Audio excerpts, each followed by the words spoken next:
Vamos a comenzar como siempre hacemos las clases, recitando un mantra con el cual saludamos a los maestros de yoga. Entonces podemos cerrar los ojos, sentimos el contacto de nuestro cuerpo con la silla, con el suelo, mantenemos la columna extendida, hombros hacia atrás y abajo, el pecho elevado y abierto, soltamos cualquier tensión que pueda quedar en el rostro, en la mandíbula. Simplemente observamos un poquito la quietud de nuestro cuerpo.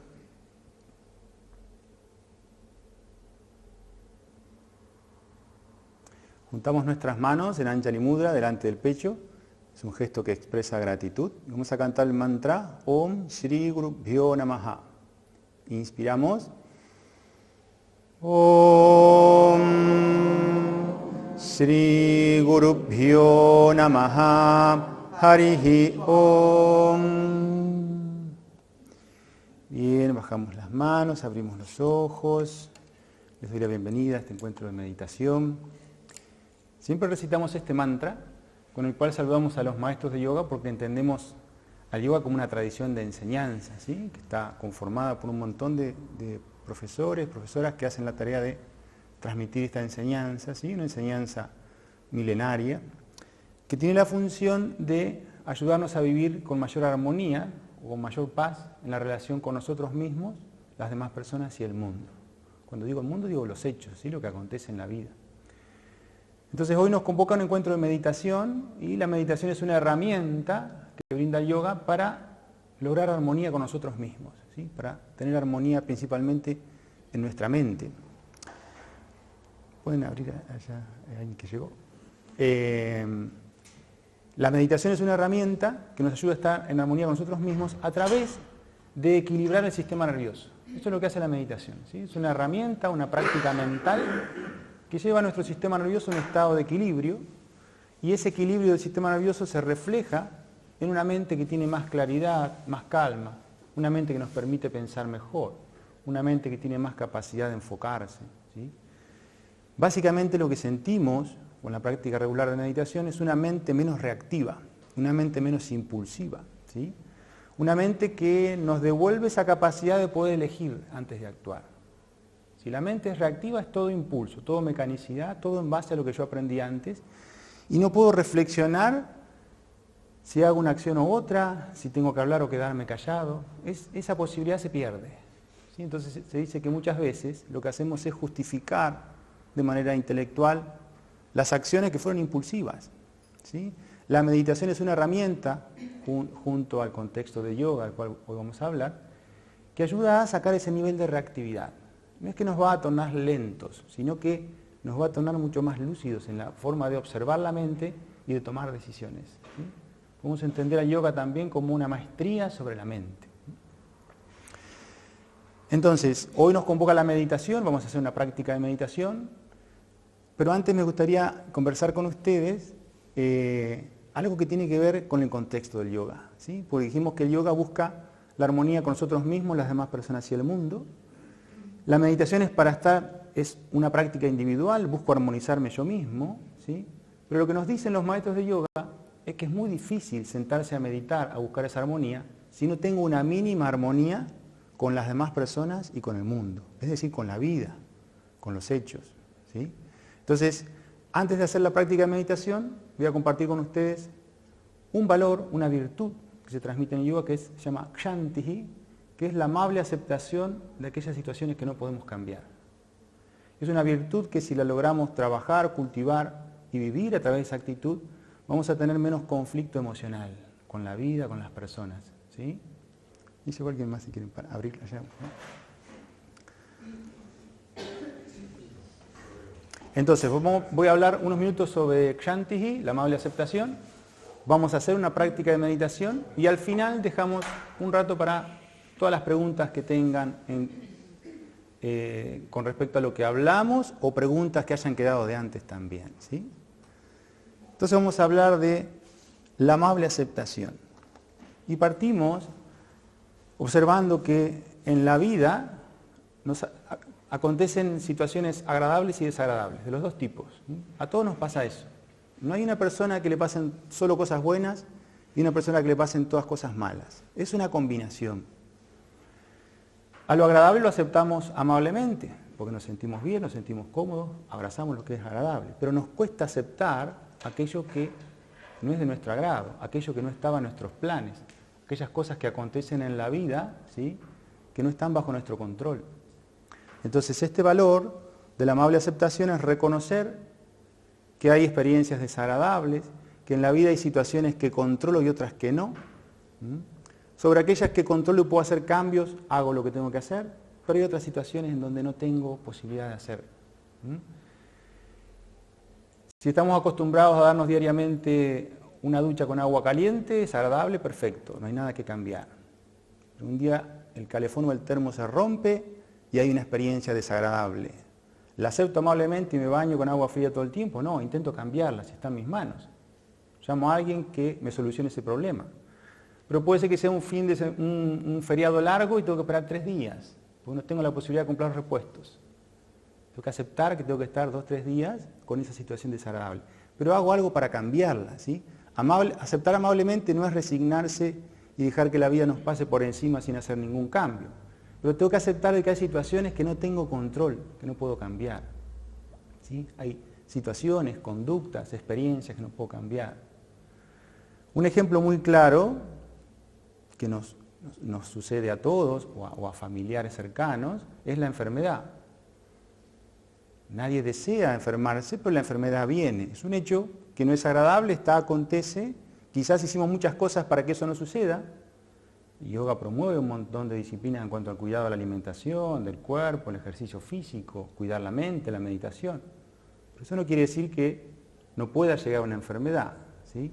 La enfermedad viene, es una situación desagradable que yo no esperaba, pero ahí tengo que ver qué cosas puedo hacer y qué no. No es que me tengo que quedar aceptando amablemente esa enfermedad, sea resignarme y quedarme pasivo. Es lo que la vida me propone y yo lo tomo así como viene. No. La vida me pone en el camino esa dificultad, pero tengo que tener la capacidad de ver qué puedo modificar de allí. Si hay una enfermedad de tipo articular o muscular, se sabe que hay muchas cosas que se pueden hacer y que están en mis manos y que debo hacer. Un cambio en la alimentación, ejercitar el cuerpo, va a hacer que esos síntomas sean menos dolorosos, que me sea más fácil transitar la enfermedad. Pero quizás tenga que aceptar que esa enfermedad no tiene una cura total y tenga que convivir con ella. ¿Sí?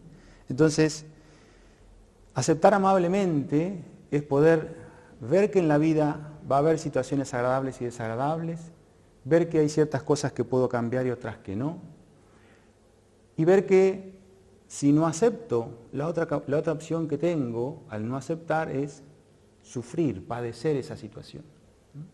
El sufrimiento parte en la no aceptación de un hecho.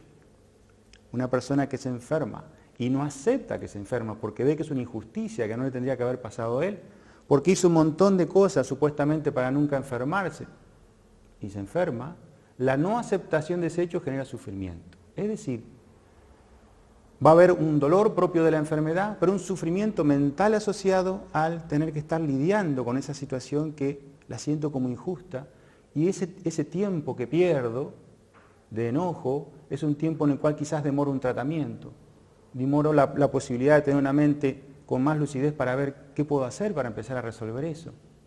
Me cierro a ciertas oportunidades o personas que están para ayudarme por la no aceptación de un hecho que no es de mi agrado. ¿Sí? Entonces, partimos de esta situación de ver que no tenemos control sobre todas las variables.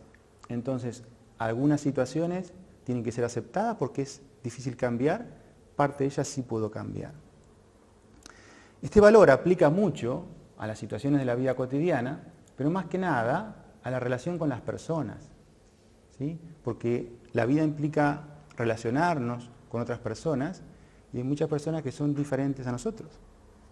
Nunca vamos a encontrar una persona todas cualidades desagradables o una persona todas cualidades agradables. Siempre es una combinación. Todos somos diferentes, entonces la amable aceptación en el trato con las demás personas es partir de reconocer que todos vamos a ser diferentes.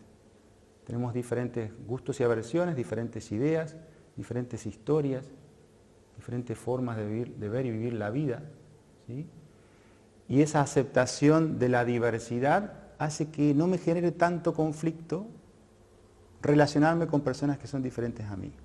Cuando estoy con mis amigos, con los cuales yo elijo y soy muy parecido y coincidimos en la mayoría de las cosas, no hay conflicto. Pero después en la vida cotidiana tenemos que vincularnos con diferentes tipos de personas y reconocer que esas diferencias van a estar y que no tengo en mis manos la posibilidad de cambiar a las demás personas, ayuda a que tenga menos conflicto en el trato con el otro, ¿sí? Partir de reconocer que esta diferencia siempre va a estar. Y si pensamos en ciertas relaciones, uno puede hablar quizás con una persona y le dice, no, porque mi mamá de esta forma me exige que yo haga ciertas cosas y no entiende que yo me gusta hacer otras y me exige muchísimo. Mi mamá tiene que cambiar y tiene que dejar de ser tan exigente conmigo. Quiere cambiar a otra persona, está esperando que la mamá cambie y deje de ser supuestamente tan exigente. Y si charlamos con la mamá, ¿qué nos va a decir? No, mi hija es una irresponsable, no se compromete, no madura, tiene que ser más responsable de lo que es. Siempre hay expectativas de que el otro haga un cambio para que esa relación tome armonía. Y así podemos pasar años y años lidiando con una relación, teniendo conflicto emocional con una relación, por no aceptar de que no está en mis manos el cambio del otro. Quizás podamos cambiar nosotros mismos y con esfuerzo, y es difícil hacerlo, y eso se reconoce. Muchas actitudes que queremos cambiar, estamos quizás tiempo para modificarlas. No está en nuestras manos el cambio del otro.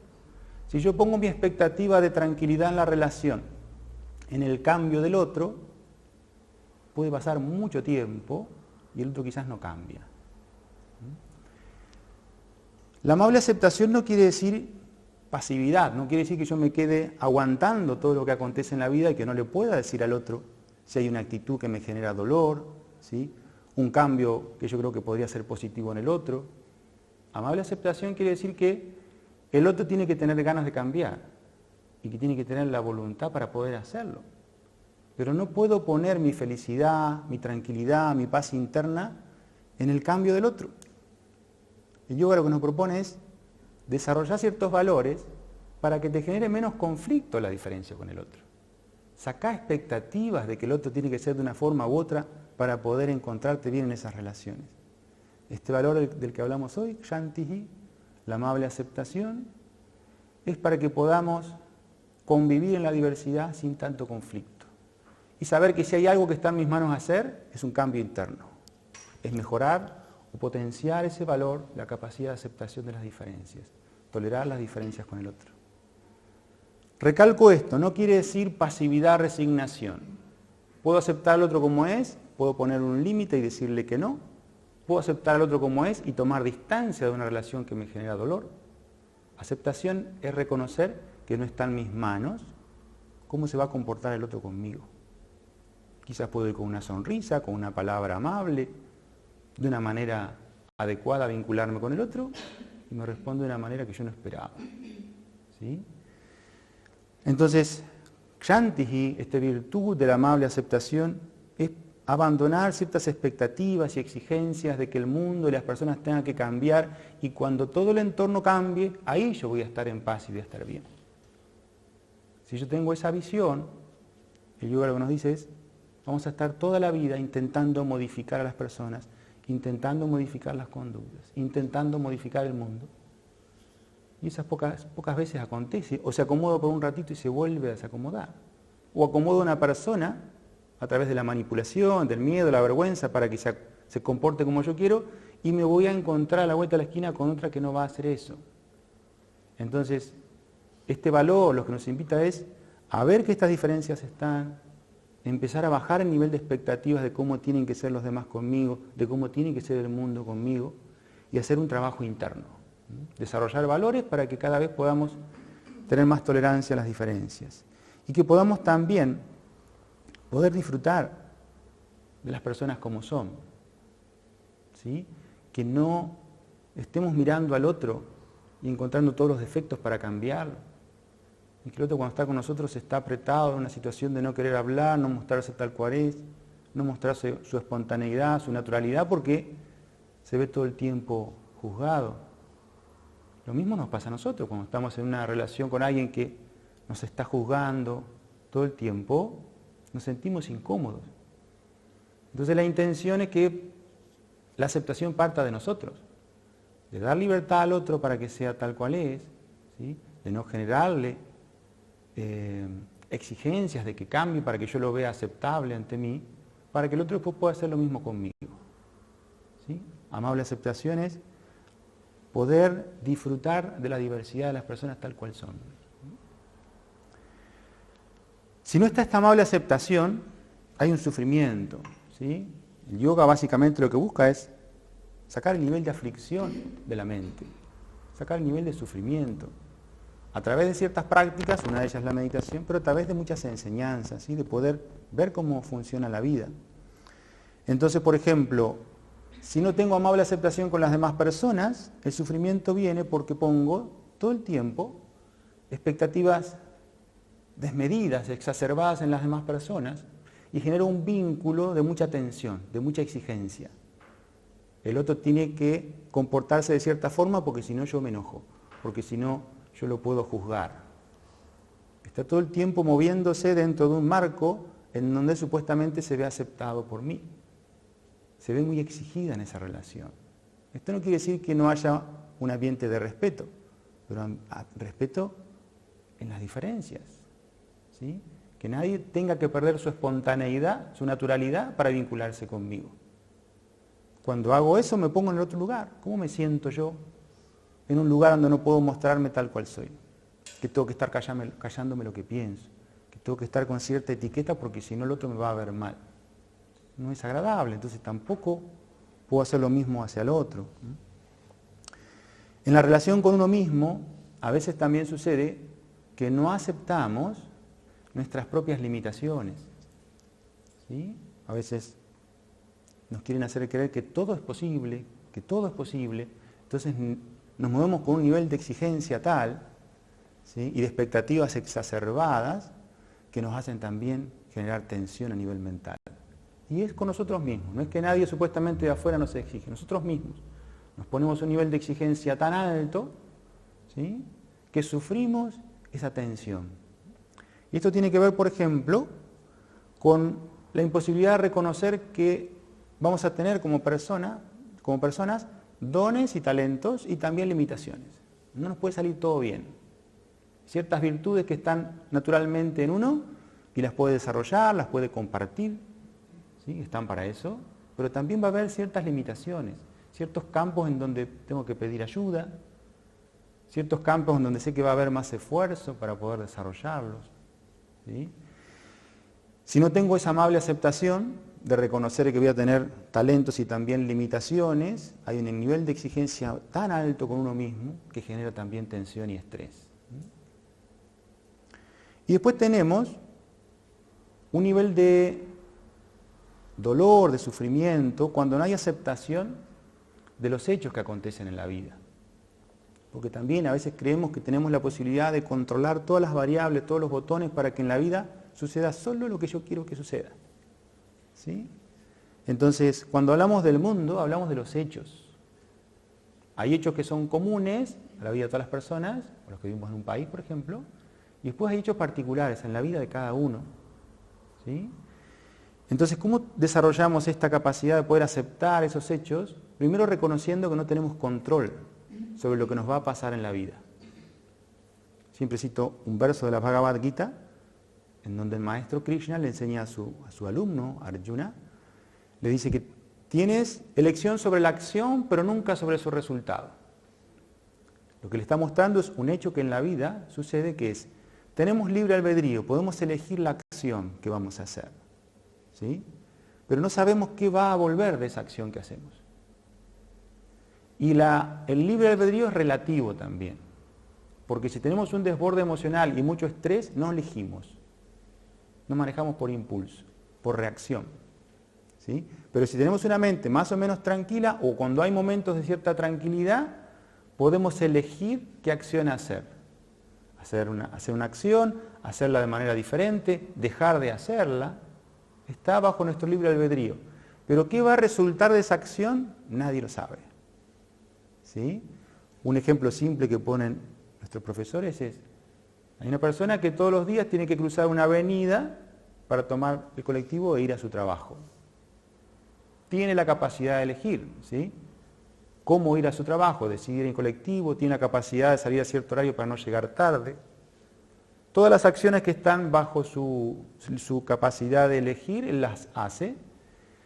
Pero ¿cómo va a resultar eso? Puede ser de 4 formas. Y esto muestra lo que acontece continuamente en nuestra vida. Lo esperado, lo que uno esperaba, la realidad igual a la expectativa que yo tengo. A veces los hechos superan la expectativa que yo tengo. A veces son un poco menos que lo que yo esperaba y a veces terminan siendo lo opuesto. En este ejemplo, esa persona puede ir, cruza la avenida, toma el colectivo horario y llega a su trabajo como todos los días. La realidad le mostró algo similar a su expectativa, igualó su expectativa. Puede ser que cuando está por cruzar la calle pasa un amigo en auto, lo lleva y la expectativa fue superada, o sea, ¿sí?, logró algo más de lo que esperaba. Llegó antes al trabajo, pasó un buen rato con su amigo conversando. A veces puede ser que el resultado sea un poco menos de lo esperado. El colectivo pasa media hora tarde. Él no manejó esa variable. Llegó media hora tarde al trabajo, menos de lo esperado. Y a veces lo opuesto. No vio que venía una moto y termina en el hospital, no en su trabajo. La vida todo el tiempo nos muestra eso. Hago un emprendimiento, 4 posibilidades. Tengo una expectativa, puede cumplirse. Pocas veces supera y me sorprendo. Yo la verdad que no esperaba esto y la vida me sorprendió. Me dio mucho más de lo que yo esperaba. Hago un emprendimiento y me quedo con gusto a poco. Me quedo con cierta disconformidad. Yo esperaba algo más y la vida me dio menos. Y a veces las cosas nos salen totalmente opuestas a lo que esperábamos. Ahora, si nosotros creemos que tenemos la posibilidad de manejar ese resultado, que esa variable está bajo nuestra voluntad, cuando las cosas nos van bien, nos inflamos, ¿sí? El ego se agranda muchísimo. Yo soy el artífice de todo esto, soy la persona exitosa, la que logró todo esto. Cuando me va mal, empiezo a culpar a personas afuera que se pusieron en el medio porque son los culpables del camino no me haya ido bien. O me cargo una mochila y digo, yo soy el responsable de todo este fracaso. Si tengo esa idea, mi estado mental, mi estado emocional, sube y baja de acuerdo a un supuesto éxito y un fracaso. 3 éxitos, 5 fracasos. Y mi vida se mueve para arriba y para abajo emocionalmente ante variables que yo no controlo. Ahora, si yo tengo esta mirada de saber que solo en mis manos está la acción, entrego todo lo que puedo para que esa acción salga y no sé, el resultado que va a venir ya no depende de mí. Entonces no me inflo tanto cuando supuestamente tuve un éxito, ni tampoco me deprimo cuando la vida me dio menos de lo que yo esperaba. Porque sé que son variables que no controlo. Podré aprender de ese hecho para modificar en la próxima vez, pero mi expectativa o mi tranquilidad está en lo que hago, que es lo que tengo control. ¿Sí? Entonces, el yoga nos muestra esta virtud, este valor, que yo hoy lo compartí así de manera resumida, ¿sí?, como para que veamos que hay un contexto de enseñanza que está previo a la meditación. Eso se llama la preparación general para la meditación, para que cuando uno vive, este es un ejemplo, quizás en otros encuentros podamos hablar de otros ejemplos de valores, con cierta estructura de valores, hacen que uno tenga más estabilidad emocional, que la vida no nos desborde todo el tiempo y que cuando nos sentemos un rato en la quietud de la meditación haya una mente mínimamente estable como para hacer un trabajo de introspección. Si este equilibrio externo mínimamente no está dado de manera mínima, me siento y me quiero escapar de la meditación porque me siento incómodo. Viene mi vecino, viene mi jefe, viene mi suegra, vienen todos en la meditación a acompañarme. Todas esas relaciones con las cuales tengo conflicto me vienen a visitar en la meditación y es imposible meditar. Por eso es que en la tradición de enseñanza de yoga hay una preparación general, un estilo de vida, se llama karma yoga, una forma de ver y vivir la vida basada en ciertos valores, y viene acompañada después la meditación. A Occidente llega todo desperdigado, llega la meditación por un lado, asana por el otro, valores por el otro. Entonces queremos ponernos todos a meditar, y si no hay cierto equilibrio en la vida cotidiana, es imposible meditar. ¿Sí? Entonces la intención de este encuentro es compartir algo de este contexto general del yoga, ¿sí? Para que podamos reflexionar y empezar a aplicar en nuestra vida cotidiana. Ahora vamos a hacer una meditación, la idea es que quede grabada como para que después tengan el recurso para poder usarlo. Y al final conversamos y se hacen las preguntas que tengan que hacer, ¿sí? Muy bien, lo que hacemos en la meditación es dejar nuestro cuerpo quieto, dejar nuestra mente desvinculada por un rato de los roles que ejercemos en la vida cotidiana, y hacer un trabajo interno a través de la atención de nuestra mente para ir induciendo al sistema nervioso un estado de relajación, un estado de calma. Entonces la meditación básicamente consiste en poner la atención de la mente en un lugar. Usamos 3 objetos de meditación: el cuerpo al principio, la quietud del cuerpo, el movimiento de la respiración y luego el mantra. Vamos de lo grueso a lo sutil, ¿sí? El cuerpo, que es lo más grueso que podemos percibir, la respiración es un poco más sutil y el mantra es algo puramente mental. Entonces, el circuito que se da en la meditación es el siguiente. Ponemos la atención de nuestra mente en un objeto, en un lugar. Y la mente, por su propia naturaleza, se va a ir. Se va a ir a otro lado, ¿sí? A otra sensación corporal diferente a la que yo estoy observando, a un pensamiento, un recuerdo, algo que tengo que hacer, algo vinculado a un rol, ¿sí? Es normal que se vaya la mente. Cuando me doy cuenta de esa distracción, lo que hago es volver a conectar la atención con el objeto de meditación. En este caso, por ejemplo, la respiración, ¿sí? Pero no puedo esperar que la mente se quede sentada en la respiración y no se vaya.